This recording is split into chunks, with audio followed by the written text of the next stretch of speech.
Imagine your country has been facing a terrorist incursion for over 30 years. Your Western and European allies have condemned the attackers, recognized the group as terrorists, and offered their support to you.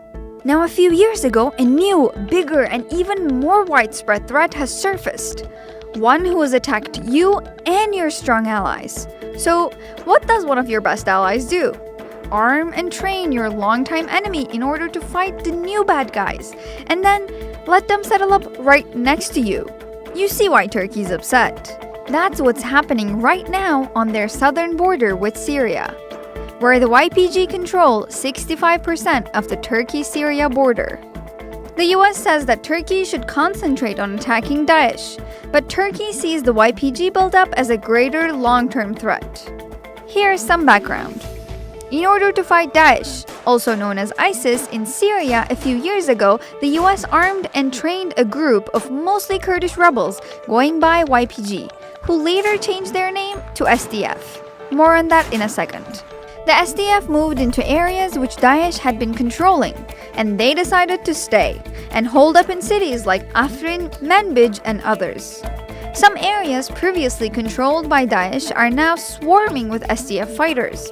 So, who is the SDF? They formerly called themselves the YPG, who the Turks would say equated to the PKK. You're dealing with a terrorist enemy of mine. How can you do that, ally?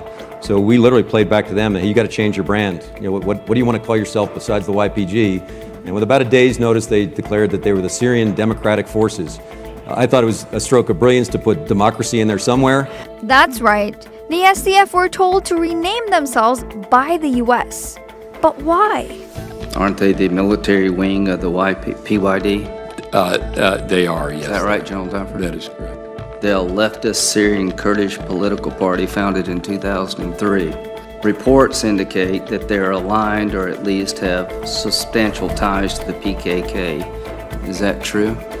Yes, we have. Is the PKK a terrorist organization in the eyes of the Turkish government?